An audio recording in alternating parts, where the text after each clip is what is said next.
Hello అండి, నా పేరు సురేష్ అండి. ఈరోజు మన బిగినర్స్ ప్లేలిస్ట్లో ర్యాండమ్ అనే మాడ్యూల్ని యూజ్ చేసి ఒక ప్రోగ్రామ్ రాద్దామండి. ఆ ప్రోగ్రామ్ నేమ్ ఏంటంటే అండి గెస్ నెంబర్ అండి. సో ర్యాండమ్ అనే మాడ్యూల్లో ఒక ఆప్షన్ ఉందండి, ర్యాండింట్ అనే ఫంక్షన్ ఒకటి ఉంది. ఆ ఫంక్షన్ యూజ్ చేసి ర్యాండమ్గా ఒక నెంబర్ని జనరేట్ చేద్దామండి. ఆ నెంబర్ని గెస్ చేయాలన్నమాట అండి. ఆ గెస్ చేసి ఆ నెంబర్ ఒకవేళ కరెక్ట్ అయితే ఫంక్షన్ని ఎగ్జిట్ చేయాలండి. ఇన్ కేస్ కరెక్ట్ కాకపోతే కరెక్ట్ అయ్యే వరకు ఒక 5 ఆప్షన్స్ ఇవ్వాలండి. అయినా కూడా 5 ఆప్షన్స్ కూడా కరెక్ట్ అవ్వలేదనుకోండి, అప్పుడు కంప్లీట్గా ఫంక్షన్ని ఎగ్జిట్ చేసేస్తామండి. ఇన్ కేస్ కానీ 5 లోపల మధ్యలో ఎక్కడైనా కరెక్ట్ అయితే నెంబర్ కరెక్ట్ చేసిన గెస్ నెంబరు ఇన్ని అటెంప్ట్స్లో నువ్వు కరెక్ట్గా గెస్ చేసావని చెప్పి మెసేజ్ ఇస్తామండి. ఓకే అండి. సో అది ఫంక్షన్ అండి. అయితే ఇందులో ఇంకొక చిన్న లాజిక్ కూడా ఉందండి. ఏంటంటే ఇన్ కేస్ యూజర్ గెస్ చేసిన నెంబర్ కానీ ర్యాండమ్ నెంబర్ కంటే తక్కువ ఉంటే, ర్యాండమ్ నెంబర్ కంటే గెస్ చేసిన నెంబర్ కానీ తక్కువ ఉంటే హైయెస్ట్ గెస్ చేయమని చెప్పి ఒక మెసేజ్ కూడా ఇద్దామండి. హైయెస్ట్ వాల్యూని గెస్ చేయండి అని చెప్పి ఒక మెసేజ్ ఇద్దామండి. ఇన్ కేస్ ఎక్కువ ఉంటే తక్కువ గెస్ చేయమని చెప్పేసి మెసేజ్ ఇద్దాం. ఓకే, సో అది ఫంక్షన్ అండి. ఓకే, సో ఇప్పుడు ఈ ఫంక్షన్ రాయాలి అని అంటే ముందుగా మనం చేయాల్సిన పని ఏంటంటే అండి, ర్యాండమ్ అనే ఒక మాడ్యూల్ని ఇంపోర్ట్ చేసుకోవాలండి. సో ర్యాండమ్ ఇంపోర్ట్ చేసుకున్నానండి. చేసుకున్న తర్వాత ఇప్పుడు మనం ఫంక్షను ఒక నేమ్ పెట్టుకోవాలి. డెవ్ గెస్ అండర్స్కోర్ నెంబర్ అని ఒక ఫంక్షన్ నేమ్ పెట్టుకున్నానండి నేను. సో ఈ ఫంక్షన్లో మొత్తం అంతా కోడ్ రాద్దామండి. ఓకే, సో ఫస్ట్ ఏం చేయాలండి, ర్యాండమ్ అనే ఒక మాడ్యూల్ని యూజ్ చేసి ర్యాండమ్ నెంబర్ని జనరేట్ చేయాలి. ఎందుకంటే మన ఫంక్షన్ అంతా దాని మీదే బేస్ అయ్యి ఉంది. ఓకే, సో సీక్రెట్ అండర్స్కోర్ నమ్ ఈక్వల్ టు ఒక వేరియబుల్ తీసుకున్నా, అందులో ర్యాండమ్ నెంబర్ని సేవ్ చేసి పెడుతున్నానండి. ర్యాండింట్ అనే ఫంక్షన్లో 1 నుంచి 20 లోపు, ఓకే, ఈ మధ్యలో నెంబర్ని ఏదో ఒక నెంబర్ని ఈ సీక్రెట్ అనే అంటే ఈ ఫంక్షన్ రన్ చేయగానే ఒక నెంబర్ జనరేట్ అవుతుందండి. ఓకే, సో ఆ నెంబర్ జనరేట్ అవగానే అది సీక్రెట్ అండర్స్కోర్ నమ్లోకి సేవ్ అయ్యి ఉంటుంది అనమాట. ఓకే, ఈ మాడ్యూల్ గురించి మీకు కావాలని అంటే నా ఛానల్లో మాడ్యూల్ అనే ఒక ప్లేలిస్ట్ ఉందండి. అందులో ఏమేమి ఫంక్షన్స్ ఉంటాయని డీటెయిల్గా ఎక్స్ప్లెయిన్ చేశాను, ఒకసారి చెక్ చేసుకోండి. ఓకే, సో ఇక మన ఫంక్షన్కి వస్తే ఇలా ఫస్ట్ సీక్రెట్ నెంబర్ని జనరేట్ చేసుకోవాలి. ఈ సీక్రెట్ నెంబర్ జనరేట్ చేసిన తర్వాత దీని మీద మనం వర్కౌట్ చేయాలి. సో ఫస్ట్ ఆప్షన్ ఏంటంటే మనకి యూజర్ని 5 టైమ్స్ గెస్ చేసేలాగా ఆప్షన్ ఇవ్వాలి. 5 టైమ్స్ గెస్ చేసేలాగా ఆప్షన్ ఇవ్వాలంటే ఏదో ఒక లూప్ రాయాలండి. అంతే కదండి. లూప్ రాయకుండా మనం 5 టైమ్స్ గెస్ చేయమని చెప్పి అడగలేం యూజర్ని. సో లూప్ ఏంటిదండి, వైల్ లూప్ రాయాలి లేదా ఫర్ లూప్ రాయాలి. సో ప్రస్తుతానికి నేను ఫర్ లూప్ రాస్తానండి. ఓకే, సో ఫర్ లూప్లో ఫర్ ఐ ఇన్ రేంజ్ 1 నుంచి 5 టైమ్స్ వరకు. ఓకే, సో 1 నుంచి 5 టైమ్స్ వరకు లూప్ రన్ అయ్యేలాగా నేను పెట్టాను. ఓకే, ఇక్కడ ఐ అని పెట్టుకోవద్దు, మనం ఒక పని చేద్దాం, దీని పేరు కౌంట్ అని పెట్టుకుందాం. అంటే ఎన్నిసార్లు అటెంప్ట్ చేస్తాడు అని, ఈ పేరు బాగుంది కదని అటెంప్ అని రాసుకుందాం. Attempt. Okay, so for attempt in range 5 times attempt చేయాలన్నమాట. ఓకే అండి. సో అటెంప్ట్ చేసిన తర్వాత 5 టైమ్స్లో ఏం అటెంప్ట్ చేయాలి, ఫస్ట్ మనకి గెస్ నెంబర్ అంటే నెంబర్ని ఎంటర్ చేసే ఆప్షన్ ఇవ్వాలి. ఓకే, సో ఆప్షనే కదండి ఈ 5 టైమ్స్ రన్ అవ్వాల్సింది. సో యూజర్ ఇన్పుట్ ఒకటి రాద్దామండి. ఓకే, సో దాని నేమ్ ఒకటి గెస్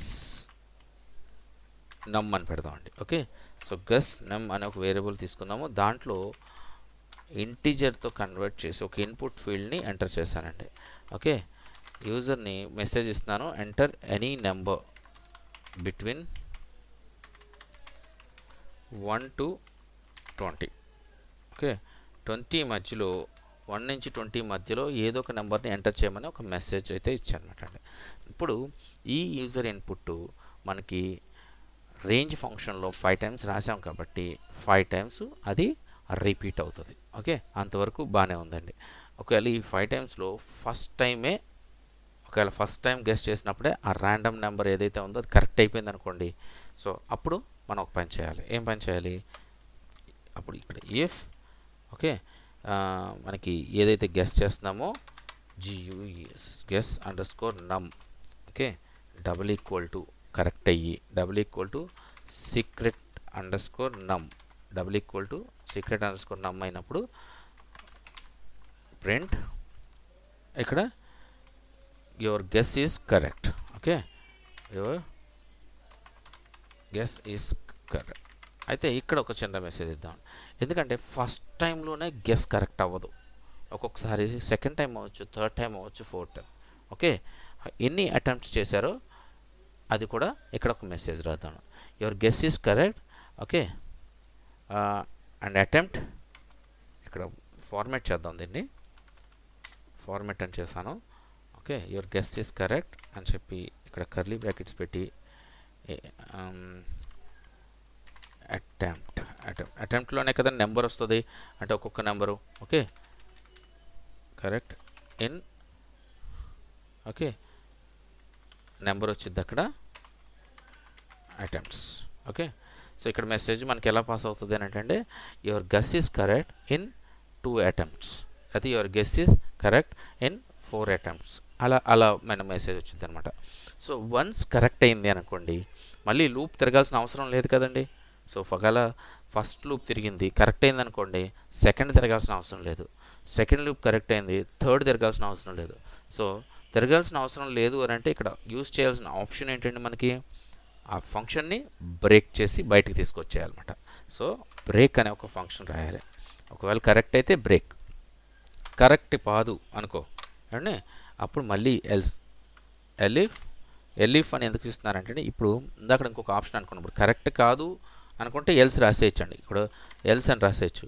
అయితే ఇక్కడ ఇంకొక ఆప్షన్ మనం అనుకుంటున్నాం ఏంటి, ఇన్ కేస్ ఆ గెస్ నెంబర్ కానీ తక్కువ అయితే, ఆ గెస్ నెంబరు ఏదైతే సీక్రెట్ నెంబర్ కానీ తక్కువ అంటే అప్పుడు మనం హైయెస్ట్ నెంబర్ గెస్ చేయమని చెప్పి యూజర్కి మనం ఒక ఆప్షన్ ఇస్తాం అనమాట. ఓకే, సో అందుకనే ఎలిఫ్ రాస్తున్నానండి, ఎలిఫ్ గెస్ అండర్ స్కోర్ నమ్, okay, is less than secret underscore నమ్ అయితే, okay, print guess, okay, highest నెంబర్ని గెస్ చేయమని చెప్పేసి చెప్పాను. ఓకే, లేకపోతే else, okay, print guess lowest number. Okay అండి, సో అది కాకపోతే ఇది ఇచ్చేయమని, అంటే ఏదైనా సరే కరెక్ట్ అయ్యే వరకు మనం ఈ 2 మెసేజ్లు ఇస్తాం అనమాట, హైయెస్ట్ కానీ లోయెస్ట్ కానీ. ఓకే, సో అది ఫంక్షన్ అండి. ఫైనల్గా ఫంక్షన్ అయిపోయింది. అయితే ఇక్కడ మనం ఒకటి చేయాల్సింది ఏంటంటే ఒకవేళ 5 టైమ్స్ కానీ తప్పు చెప్పాడు అనుకోండి, 5 సార్లు తప్పు చేస్తే ఇక్కడ ఈ స్టేట్మెంటు మనకి సక్సెస్ అవ్వదు, ఈ స్టేట్మెంటు సక్సెస్ అవ్వదు, ఈ స్టేట్మెంట్ కూడా సక్సెస్ అవ్వదు. చూసారా, ఈ ఏ స్టేట్మెంట్ సక్సెస్ అవ్వదు మనకి ఈ 3 రాసిన ప్రతిదానికి. సో 5 టైమ్స్ కానీ తప్పు చెప్తే సో లూప్ నుంచి బయటకు వచ్చేస్తుంది. 5 సార్లు మనం ఎంటర్ చేసిన తర్వాత లూప్ నుంచి బయటకు వచ్చేస్తుంది. బయటకు వచ్చిన తర్వాత ఏ మెసేజ్ వచ్చింది మనకి, ఏమీ రాదు ఇక్కడ. సో కాబట్టి ఇక్కడ ఒక మెసేజ్ ఇవ్వాలండి. ఇక్కడే నేను ఒక కొత్త విషయాన్ని చెప్తాను అని చెప్పాను కదండి. సో ఆ కొత్త విషయం ఏంటంటే మామూలుగా మనం ఇప్పుడు వరకు ఇఫ్ కండిషన్కి మాత్రమే ఎల్స్ రాసామండి. అయితే ఫర్ లూప్కి కూడా ఎల్స్ రాయొచ్చండి. సో ఫర్ లూప్కి రాయొచ్చు, వైల్ లూప్కి కూడా రాయొచ్చండి.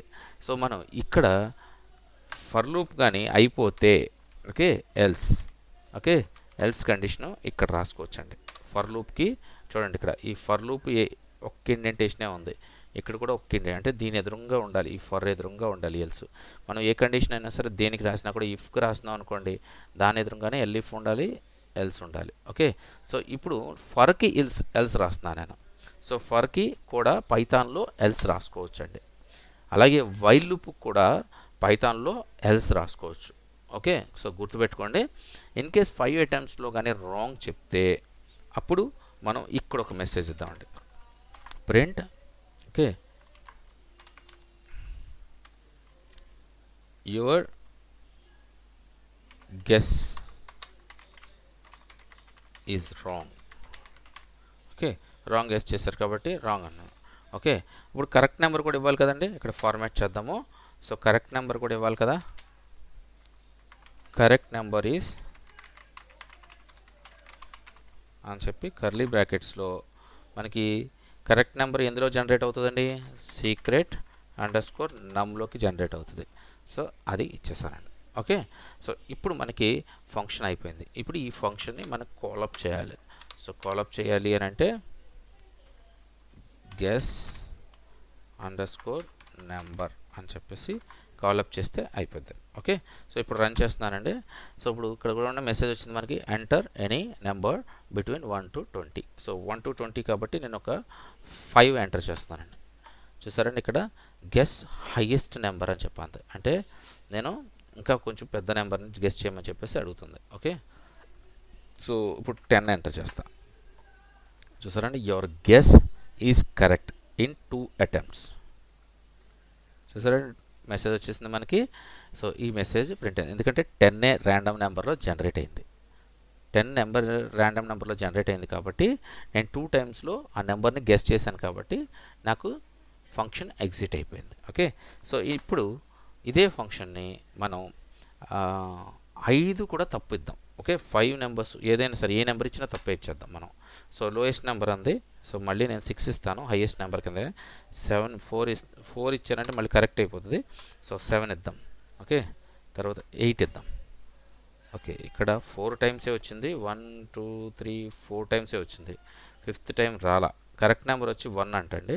సో ఓకే, అంటే 5th టైం ఎందుకు రాలేదు. ఓకే, రేంజ్ ఫంక్షన్లో -1 కదండి, 4 వరకే తీసుకుంటుంది. సో ఇక్కడ మనకు 5 వరకు రావాలంటే +1 ఇవ్వాలి. సో అందుకనే మనకు 5 టైమ్స్ రాలేదు. సో ఇప్పుడు మళ్ళీ చేద్దాం. 5 హైయెస్ట్ నెంబర్ని గెస్ చేయమని చెప్పేసి అంటాం, మనం లోయెస్ట్ నెంబర్ని గెస్ చేద్దాం. ఓకే, 3 2 ఓకే 1 5 టైమ్స్ గెస్ చేస్తాం. సో 5 టైమ్స్ కూడా మనది తప్పు కాబట్టి ఎల్స్ కండిషన్స్లోకి వచ్చి okay your guess is wrong అని చెప్పి మెసేజ్ ఇచ్చి కరెక్ట్ నెంబర్ ఏంటంటే 14 అని చెప్పేసి మనకి మెసేజ్ వచ్చింది. అంటే ర్యాండమ్ నెంబర్లో జనరేట్ అయింది 14 అనమాట. ఓకే, సో ఇలాగా మనం ఫంక్షన్ రాసుకోవచ్చండి. దీన్ని తీసుకెళ్ళి మీకు ఇది ఎలా రన్ అవుతుంది అని ఒక్కసారి మీకు డీబగ్గర్లో కూడా చూపిస్తాను. పైథాన్ ట్యూటర్ కదండి, పైథాన్ ట్యూటర్ రైట్. అదండి, సో ఇప్పుడు చూడండి మీరు, నెక్స్ట్ క్లిక్ చేస్తాను. సో అక్కడ ఏం జరుగుతుందో మీకే అర్థమవుతుందండి. ఓకే, సో నెక్స్ట్ క్లిక్ చేశానండి.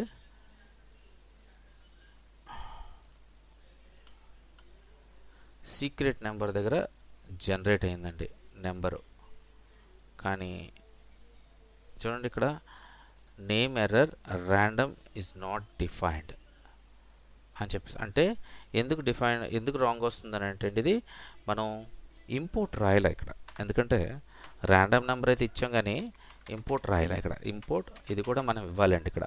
ఓకే, సో ర్యాండమ్ అని ఇంపోర్ట్ ఇస్తేనే అది విజువలైజ్ అవుతుంది. ఇప్పుడు చూద్దామండి. సో నెక్స్ట్ అనగానే చూడండి ఫంక్షన్ని చెక్ చేసుకుంటుంది. ఫంక్షన్ నేమ్ ఏంటంటే గెస్ అండర్ స్కోర్ నెంబర్. ఇప్పుడు స్టార్ట్ అవుతుంది ఫంక్షన్. సో స్టార్ట్ అయింది, చెక్ చేసుకుంటుంది. సీక్రెట్ నెంబర్ ఒకటి జనరేట్ అయింది. సీక్రెట్ నెంబర్ ఏంటి అని అంటే 13 అనమాట. ఇప్పుడు మనల్ని ఎంటర్ చేయమని చెప్పేసి అడుగుతుందండి. సో ఇప్పుడు ఇక్కడ ఎంటర్ చేయాలండి, ఇక్కడ ఉంది చూసారా, ఇక్కడ ఎంటర్ చేయాలి. ఇన్ కేస్ 5 ఎంటర్ చేశాను, 5 ఎంటర్ చేసి సబ్మిట్ చేశాను. సబ్మిట్ చేస్తే చూడండి ఇక్కడ గెస్ నెంబర్ 5 అని ఎంటర్ చేసింది. ఇక్కడ చెక్ చేసుకుంటుంది 5 నెంబర్ కరెక్టా కాదా అని. కరెక్ట్ కాదు. అప్పుడు ఎల్స్ ఫంక్షన్లోకి వెళ్ళి నాకు ప్రింట్ చేసింది గెస్ హైయెస్ట్ నెంబర్ అని చెప్పేసి ప్రింట్ చేస్తుందండి. చూసారా, ప్రింట్ హైయెస్ట్ నెంబర్ అని చెప్పేసి చేసింది. ఇప్పుడు మళ్ళీ ఫంక్షన్లోకి వెళ్ళి సెకండ్ అంటే ఒక అటెంప్ట్ అయిపోయింది, సెకండ్ అటెంప్ట్ తెచ్చుకుంటుంది. సెకండ్ అటెంప్ట్ తెచ్చుకొని మళ్ళీ ఎంటర్ చేయమని చెప్పి నెంబర్ అడిగింది ఇక్కడ. చూసారండి, సో మళ్ళీ 6 అని చెప్తున్నాను. సో 6 అని చెప్పిన తర్వాత మళ్ళీ రన్ అవుతుంది, మళ్ళీ చెక్ చేస్తుందండి. ఇక్కడ ఇఫ్ కండిషన్లో చూడండి, ఈ 7th లైన్లో చెక్ చేస్తుంది. సో ఇలాగా 5 టైమ్స్ మనం రేంజ్ ఫంక్షన్ తిప్పుతున్నాం కాబట్టి ఎవ్రీ టైం మనకి చెక్ చేసుకుంటూ ప్రతిదీ కూడా ఆ 13 ఎంటర్ చేసే వరకు లూప్ తిరుగుతూనే ఉంటుంది. ఎప్పుడు దాకా తిరుగుతుంది? 5 టైమ్స్ తిరుగుతుందండి. చూడండి 13 ఇప్పుడు ఎంటర్ చేశాను అనుకోండి, వెంటనే ఫంక్షను ఎగ్జిట్ అయిపోతుంది. ఇదిగోండి ఇప్పుడు ఫస్ట్ చెక్ చేసుకుంటుంది ఆ 13 అనేది గెస్ నెంబర్కి ఈక్వలా కాదా.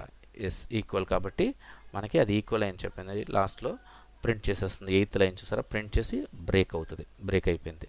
సో బ్రేక్ అయిపోయింది కదా, రెండు కలిసిపోయినాయి, బ్రేక్ అయిపోయింది. నెక్స్ట్కి వచ్చేసరికి ఫంక్షన్ క్లోజ్ అయిపోయి ఎగ్జిట్ అయిపోయిందండి. ఓకే, సో అలాగా మనకి ఈ ఫంక్షన్ పనిచేస్తుంది అనమాట. సో మీకు అర్థమైంది అనుకుంటా. ఇందులో మనం కొత్త విషయం తెలుసుకున్న విషయం ఏంటంటే అండి, ఫర్ లూప్కి ఎల్స్ యూస్ చేయొచ్చు, అలాగే వైల్ లూప్కి కూడా ఎల్స్ యూస్ చేయొచ్చు. అది మనం యూస్ చేసిన దాన్ని బట్టి ఉంటుందండి, ఎక్కడ ఏ సందర్భంలో మనకు కావాలా అని ఆలోచించుకొని వేయాలి. ఇక్కడ ఎలా ఎందుకు యూస్ చేస్తాను అని అంటే 5 అటెంప్ట్స్ అయిపోయిన తర్వాత ఏం చేయాలి, నెక్స్ట్ ఏం చేయాలి అనే క్వశ్చన్కి ఆన్సర్ లేదు మన దగ్గర ఇక్కడ. సో అందువల్ల నేను ఎల్స్ కండిషన్లో ఏం రాస్తానంటే, ఈ 5 కానీ సాటిస్ఫై, ఈ 5 వాటిల్లో కూడా ఈ ఫంక్షన్ అవ్వకుండా సాటిస్ఫై అయిపోతే సో నెక్స్ట్ ఫంక్షన్ రన్ అయ్యేది ఎల్స్ ఫంక్షనే. సో ఎల్స్ ఫంక్షన్ రన్ అయినప్పుడు ఇది యొక్క మెసేజ్ని ప్రింట్ చేయమని చెప్పేసి ఇచ్చాను. సో అందుకనే ఎల్స్ యూస్ చేస్తానండి. ఓకే అండి, ఐ థింక్ మీకు అర్థమైందని నేను అనుకుంటున్నాను. ఒకవేళ అర్థం కాకపోతే దయచేసి కామెంట్ చేయండి. ఓకేనండి, బాయ్ అండి.